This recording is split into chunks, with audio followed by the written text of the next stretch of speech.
Presenting by Babuji digital studio Banta. Singer Ganesh ji Dewasi Bagawas. लेखक Amararam ji Dewasi Banta. Mobile number 7620341902।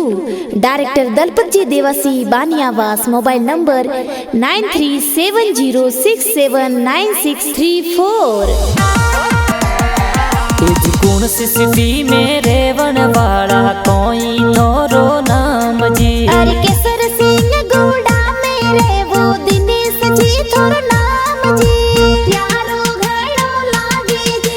लागो माने घना फूटरा गाँव जाती बतावो जी। अरे केसर सिंह गोड़ा गाँव सिर भी थोड़ी जाती जी। प्यारी घड़ी लागे जी।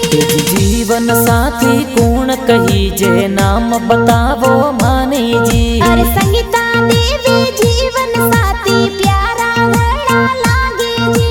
प्यारा घड़ा लागे जी।